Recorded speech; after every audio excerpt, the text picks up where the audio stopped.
तो चलिए पढ़ते हैं आज की कहानी की ओर।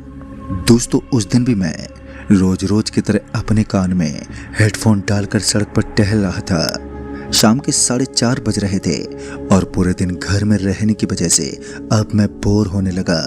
इसी बीच मेरे फ़ोन की घंटी बजी तो मैंने देखा कि नितिन कॉल कर रहा है। और जब मैंने कॉल रिसीव किया तो नितिन ने बताया कि हमारे गांव के एक नाले के पास किसी का एक्सीडेंट हुआ है।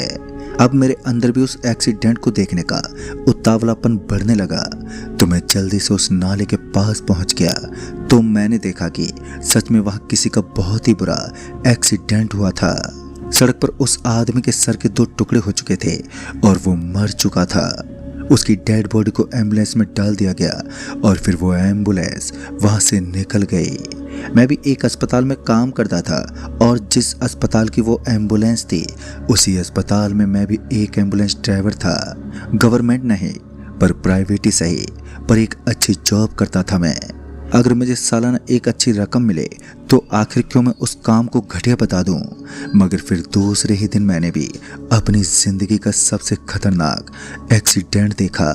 ये एक्सीडेंट कुछ ऐसा था कि मैं सड़क पर खड़ा होकर उल्टियां करने लगा। पूरी सड़क मांस से लबालब भरी हुई थी और उस आदमी का पूरा बदन सड़क से एकदम चिपक चुका था।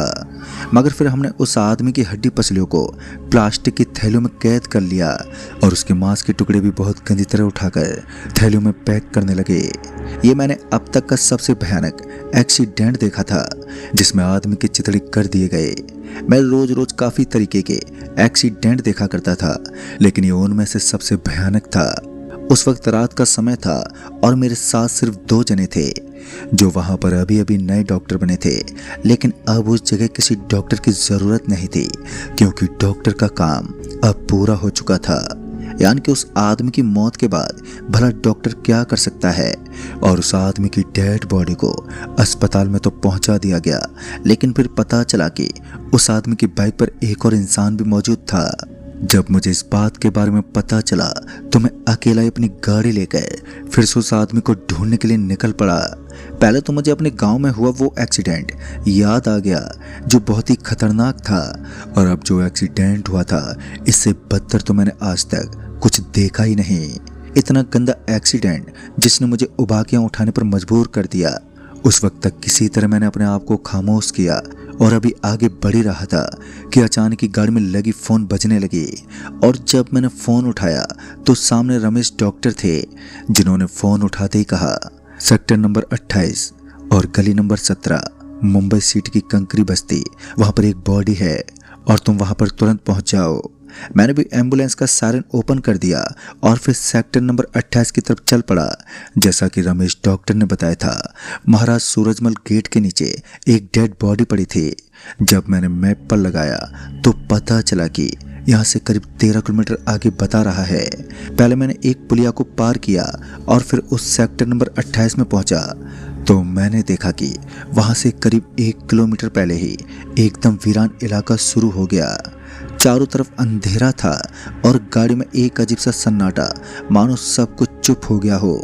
बहुत ही ज़्यादा दिमाग लगाने और मशक्कत करने के बाद मैं एक गली में पहुंचा तो मैंने देखा कि वहां पर मुझे कोई भी नज़र ही नहीं आया। मैंने वापस से रमेश डॉक्टर को फ़ोन किया तो उन्होंने कॉल रिसीव करते ही मुझे सामने से पूछा, अरे भाई क्या हुआ, कहाँ हो तुम, और अभी तक तुम दूसरी बॉडी को लेकर नहीं आए। इतना सुनते ही मैं पूरी तरह से अचंभित रह गया। मैंने सामने से कहा कि मैं सेक्टर नंबर 28 में हूँ, लेकिन यहाँ तो मुझे कोई दिख ही नहीं रहा है। इतना सब सुनते ही रमेश डॉक्टर मेरे ऊपर भड़क पड़े और वो मुझे भला बुरा कहने लगे। लेकिन ताज्जुब की बात तो ये थी कि कुछ देर पहले ही उन्होंने मुझे उस डेड बॉडी के बारे में बताया था।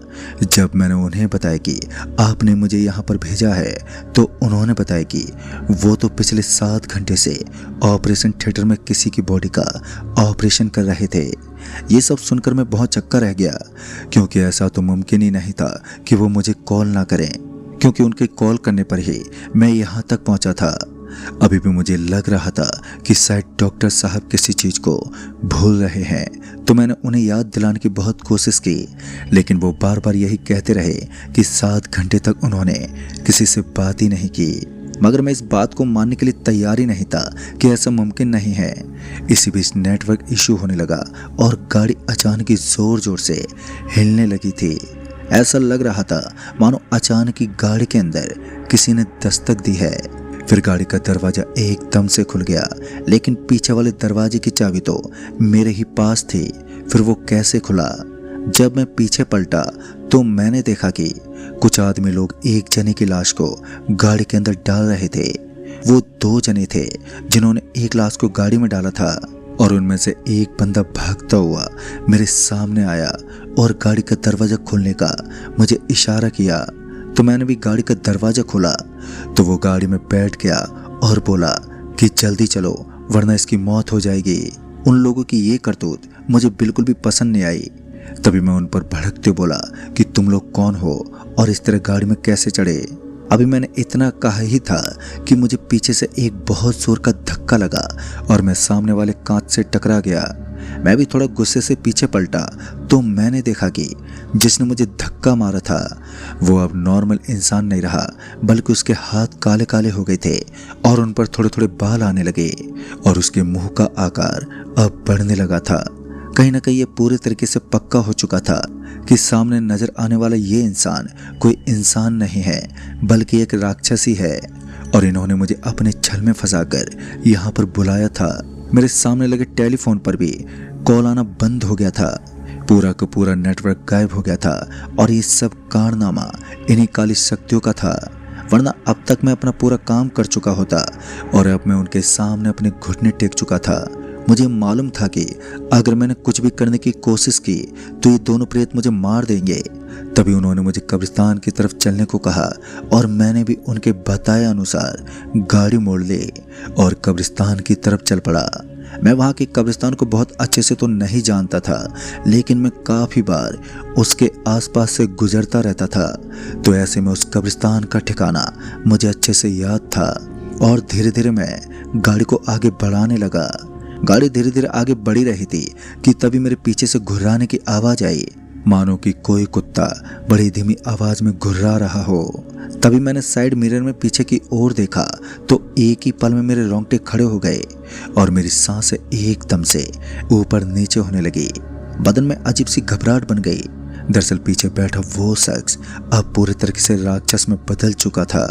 उसके मुंह के 2 नुकीले दांत बाहर निकल गए थे, यानी कि अब वो पक्का था कि वो एक राक्षस ही था और पता नहीं अब आगे क्या होने वाला था। अब मैं यही सब सोच ही रहा था कि आखिर में करूं तो करूं क्या। समय को ज्यादा बर्बाद ना करते हुए मैंने भी गाड़ी को कब्रिस्तान के दरवाजे के पास उतार दिया और उसके बाद दरवाजा खोलकर मैं नीचे उतरा। अभी तक तो किसी ने मुझे नीचे उतरने से नहीं रोका और फिर मैं चुपचाप सड़क पर चढ़ गया। मुझे पता था अगर अब मैं थोड़ी देर और रुका तो एम्बुलेंस के साथ साथ मेरी भी सामत आ जाएगी, और उसी वक्त मैं उस जोरदार सन्नाटे को चीरता हुआ सरपट वहां से भागने लगा। और तेज गति से भागते हुए कुछ देर के बाद मुझे लगा कि शायद अब मुझे जिंदा बचने से कोई नहीं रोक सकता, और फिर मैं उस कब्रिस्तान से बहुत ही आगे निकल गया। कब्रिस्तान से जिंदा बचकर निकलने के बाद मेरे दिल को बहुत सुकून मिला, और तभी मुझे एक बस नजर आई जो सड़क के बगल में खड़ी थी। ऐसा लग रहा था मानो वो मेरा ही इंतजार कर रही है, और उस बस को देखते ही मैं जल्दी से भागा। और अब तो मैं पक्का हो चुका था कि हाँ, मेरा कोई कुछ नहीं बिगाड़ सकता। उसके बाद मैं उस बस के खुले हुए दरवाजे से बस के अंदर पहुंच गया। जब मैंने एक नज़र बस में मारी तो मैंने देखा कि बस में काफ़ी सारे मुसाफिर लोग बैठे थे और उन सभी की चर्चा मेरे बारे में ही हो रही थी। लगातार सब मुझे ही घूरे जा रहे थे। मुझे नहीं मालूम कि वो कौन सी सीट थी, लेकिन मैं चुपचाप खामोश होकर उस सीट पर बैठ गया और उस सीट के ऊपर मेरे अलावा कोई भी नहीं था। मैं बहुत ही ज़्यादा खामोशी के साथ चुपचाप बैठा ही था कि बस अचानक से खुल गई, और तभी मैं बस के ड्राइवर के पास पहुंच गया। ड्राइवर से मैं पूछने लगा कि आखिर ये बस कहाँ तक जाएगी, तो ड्राइवर का जवाब सुनकर मैं तो हक्का बक्का रह गया। ड्राइवर ने बड़ी ही बेतुकी आवाज़ में कहा कि बस शमशान घाट तक जाएगी, और मेरे मुंह पर उसने एक समय के लिए ताला सा लगा दिया था। लेकिन अब आगे क्या होने वाला था मैं तो इन सब से अनजान था। तभी मैं चुपचाप होकर सीट पर बैठ गया और अब कुछ न बोलने की हालत में था मैं। बस में बैठे सारे मुसाफिर लोग पता नहीं क्यों लेकिन बड़े ही अजीब से थे। सभी ने अपनी मुंडी नीचे की तरफ झुका रखी थी और ऐसा लग रहा था मानो उन सभी को सामने देखने की कोई लालसा ही नहीं है। मैं अकेला ही था जो उस बस में मुंह फाड़ रहा था और उस बस में बैठे बैठे ही मेरे रोंगटे खड़े होने लगे। एक अजीब सा एहसास हो रहा था मानो अब कुछ होगा जिससे मैं रूबरू नहीं हूँ। धीरे धीरे पता नहीं क्यों लेकिन मेरी आंख लगनी शुरू हो गई और इतनी घनी रात को चेहरे पर नींद आना कोई बड़ी बात नहीं थी, लेकिन मेरे लिए बहुत ही बड़ी बात थी क्योंकि अक्सर रात में सफ़र करते वक्त भी नींद मुझे कभी सताती नहीं थी और आज से पहले मेरे साथ ऐसा कभी नहीं हुआ कि सफ़र के दौरान मेरी आंख लग जाए। फिर मैंने इन सब बातों को एक बार फिर नज़रअंदाज कर दिया और अपनी आंखें बंद करके चुपचाप सीट पर आराम करने लगा। बस उस काली घनी रात को चीरते हुए सपाट पड़ी सड़क पर अपनी हेडलाइट के साथ किसी रेंगते हुए सांप की तरह चल रही थी और मैं बस में बैठा बैठा अब बोर हो रहा था। तभी मैं बस से उठा और दरवाजे के पास पहुंच गया और जैसे ही मैं दरवाजे के पास गया था कि ड्राइवर ने बड़ी ही अजीब सी आवाज़ में कहा, अंदर बैठ जाओ, बाहर तुम्हारी मौत तुम्हारा इंतजार कर रही होगी। इन सब बातों से मेरा गुस्सा अब 7वें आसमान पर चढ़ गया और इस बार गुस्से में मैंने ड्राइवर पर हमला कर दिया, यानी कि मैंने ड्राइवर का शर्ट पकड़ लिया और फिर उस ड्राइवर ने मुझे पीछे पलटकर अचानक से अपने हाथ के लंबे लंबे और डरावने नाखून मेरे पेट के अंदर गड़ा दिए और उसके बाद मैं उस बस की बीच वाली जगह में गिरा तो मैंने उन सभी मुसाफिरों का चेहरा देखा तो वो सभी मुसाफिर किसी राक्षस की तरह नजर आ रहे थे। उस रेंगती हुई बस में अचानक ही एक लोहे का सरिया मेरे पेट में घुस गया और मैं जोर जोर से चिल्लाने लगा। तभी एकदम से मेरी आंख खुल गई तो मैं उस बस की साइड विंडो वाली सीट पर बैठा हुआ था। बस अभी भी आगे बढ़ रही थी और मैं एक बहुत ही भयानक सपने से अब उभर कर बाहर निकला था।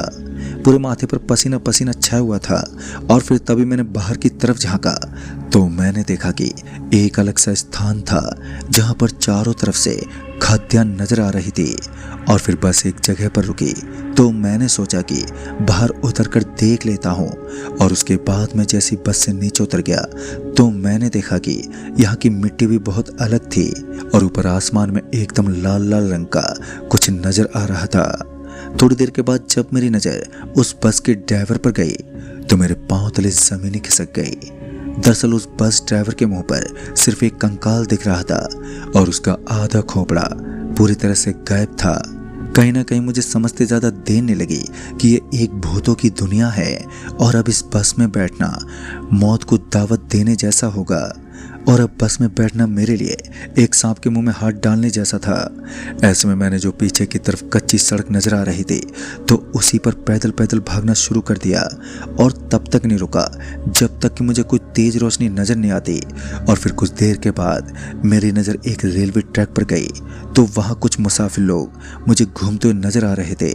एक दूसरी दुनिया में रेलवे स्टेशन को देखकर मैं थोड़ा हैरान था, लेकिन फिर मुझे लगा कि शायद ज़िंदगी बचाने का ये मेरा आखिरी रास्ता होगा और यही सब सोचकर मैं उस रेलवे स्टेशन पर पहुंच गया। और उसके बाद जैसे ही मैं उस रेलवे स्टेशन पर पहुंचा तो मैंने देखा कि उस स्टेशन पर पहले से ही लोगों की भीड़ लगी हुई थी और लोग आपस में बिना बोले इधर उधर टहल रहे थे। मैं उस स्टेशन पर मौजूद एक दुकानदार के पास पहुंच गया जो काला कंबल ओढ़कर सामान बेच रहा था। जैसे मैं उसके पास पहुंचा तो पहले तो उसने मुझसे कोई बात ही नहीं की, लेकिन बाद में जैसे उसने मुझे रोता हुआ देखा तो हल्की सी आवाज में बोला, वैसे तो इस दुनिया से बचकर निकलना आसान नहीं है, लेकिन तुम एक कोशिश कर सकते हो। यहाँ पर तुम्हें जो लोग नजर आ रहे हैं वो सभी मुर्दे हैं और उन्हें पता चला कि तुम एक इंसान हो तो वो तुम्हें कच्चा चबा जाएंगे। यानी कि इस बस्ती में जिस स्थान पर मैं खड़ा था वो एक दूसरी दुनिया थी और ये रेलवे स्टेशन दूसरी दुनिया के एक बेहद ही भयानक रेलवे स्टेशन था जहाँ सिर्फ भूत घूमते हैं। फिर मुझे पता चला कि यहाँ से एक आखिरी ट्रेन गुजरती है जो हमारी दुनिया में जाती है। वो रात के 1:30 बजे इस स्टेशन पर पहुँच जाएगी और अगर मैं फुर्सत से उस ट्रेन में बैठ भी गया तो भी मेरी ज़िंदगी बच पाना बहुत ही ज़्यादा मुश्किल होगा। हालांकि वो एक ऐसा साधन है जो मुझे अपनी दुनिया तक छोड़ देगा और उस आदमी के मुताबिक उस ट्रेन का डिब्बा नंबर 21 मेरी ज़िंदगी बचाने के लिए एक उत्तम रास्ता है। फिर मैंने ऐसा ही किया। उस आदमी के बताए अनुसार ठीक रात के 1:30 बजे का इंतजार करने लगा। फिर जब मैंने अपनी घड़ी में देखा तो 12:27 हो रहे थे और जब स्टेशन के टाइमर की तरफ देखा तो वहां पर 11:52 दिखा रहे थे, यानी कि हमारी दुनिया से यहाँ की घड़ी भी थोड़ी पीछे चल रही थी। काफ़ी देर की मशक्कत करने के बाद और उस स्टेशन पर बैठे बैठे बोर होने के बाद अंततः ट्रेन स्टेशन पर पहुंची गई। और जैसे ट्रेन स्टेशन पर पहुंची तो मैं भागकर ट्रेन में बैठ गया। इस बार मैं जैसे ट्रेन में बैठा तो मैंने देखा कि ट्रेन में पहले से कुछ आदमी बैठे थे। मैंने उनकी आंखों में आंखें नहीं डाली क्योंकि ये मेरे लिए थोड़ा खतरनाक हो सकता था और मुझे पता ही नहीं चला कि कब ट्रेन वहाँ से अचानक ही खुल गई। और ट्रेन के खुलते ही मुझे एहसास हुआ कि मैं सही समय पर ट्रेन के अंदर पहुँच गया था, वरना मैं यहीं रह जाता। फिर कुछ देर के बाद ट्रेन से टकराने वाली हवा का वेग खिड़की से होता हुआ ट्रेन के अंदर पहुंचने लगा तो मेरे बगल में बैठा एक आदमी जिसने काला कंबल ओढ़ रखा था तो उसकी वो कंबल उसके शरीर से एकदम से हटने लगी। और उसके बाद जैसे ही मैंने उसके पैरों की तरफ देखा तो डर के मारे मेरे हाथ पैर फूलने लगे। दरअसल मैंने देखा कि उस आदमी के कदमों को देखकर ऐसा लग रहा था मानो किसी ने उनके ऊपर तेजाब उड़ेल दिया हो। फिर मैंने ट्रेन में मौजूद छोटे लाइट की रोशनी से उसका चेहरा देखा तो मेरा दिल दहल उठा। उसके पांव की तरह उसका पूरा चेहरा एकदम काला पड़ा था और पूरा का पूरा चेहरा झुलसा हुआ था। तभी उस आदमी ने मुझे कुछ बातें भी बताई जिनका इस्तेमाल करके मैं इस ट्रेन से जिंदा बचकर निकल सकता था। जैसे ही ट्रेन एक गुफा में प्रवेश करने लगी तो मेरे दिल की धड़कनें तेज होने लगी क्योंकि ये मेरी जिंदगी का एक टर्निंग पॉइंट था। और जो आदमी मेरे बगल में बैठा हुआ था मैंने उसे इस बात की भनक तक नहीं पड़ने दी कि मैं एक नॉर्मल इंसान हूँ। अचानक ही ट्रेन के सामने लाल रंग की बहुत ही ज्यादा गहरी रोशनी नजर आने लगी और उस रोशनी को देखकर मुझे ऐसा लग रहा था मानो ये वही टर्निंग पॉइंट है जहां मुझे निकलना है। ट्रेन अभी भी जोरदार कोहरे को चीरकर सफेद सफेद रंग की दुनिया में प्रवेश करने लगी। तभी ट्रेन की रफ्तार भी एकदम धीमी पड़ गई। उसी वक्त मैं ट्रेन से नीचे कूद गया और नीचे कूदने के बाद जब एक पल के खातिर मैंने अपनी आंखें खोली तो मैं सही सलामत पड़ा था। और उसी समय मुझे उसी रोशनी का ताप नजर आने लगा तो मैं बहुत ही तेज रफ्तार के साथ सरपट भागा। अब मेरे कलेजे तक सांस फूल चुकी थी। बहुत ही ज़्यादा तेज गति से भागने के कारण मेरे पेट में दर्द होने लगा, लेकिन फिर पता नहीं कैसे लेकिन मुझे ऐसा लगा कि मैं पानी में कूद गया हूँ। और बहुत ही ज़्यादा मशक्कत करने के बाद मेरी आँख भी बंद हो गई। और उसके बाद जैसे मैंने अपनी आँख खोली तो मैंने देखा कि मैं उस कब्रिस्तान के बिल्कुल सामने पड़ा था। वो मेरा आखिरी दिन था। और उसके बाद मैंने एम्बुलेंस ड्राइविंग करना भी बंद कर दिया। जब मैंने इस बात की छानबीन की तो मुझे कोई पता नहीं चल पाया कि आखिर वो बस क्या थी और वो दूसरी दुनिया कहाँ से शुरू होती है, क्योंकि उस दिन के बाद ना ही तो मैंने किसी अस्पताल के दरवाजे को देखा और ना ही किसी एम्बुलेंस को चलाने की कोशिश की। वो एक ऐसी रात थी जो दहशत की पूरी दुनिया साबित हुई और मैं उसे आज तक नहीं भूल सका हूँ। तो दोस्तों, इस कहानी में बस इतना ही। कहानी आपको पसंद आई हो तो वीडियो को लाइक शेयर जरूर कर दें और साथ ही हमें नीचे कमेंट बॉक्स में जरूर बताएं। जल्द ही मिलूंगा ऐसी एक और नई कहानी के साथ। तब तक के लिए बाय एंड टेक केयर।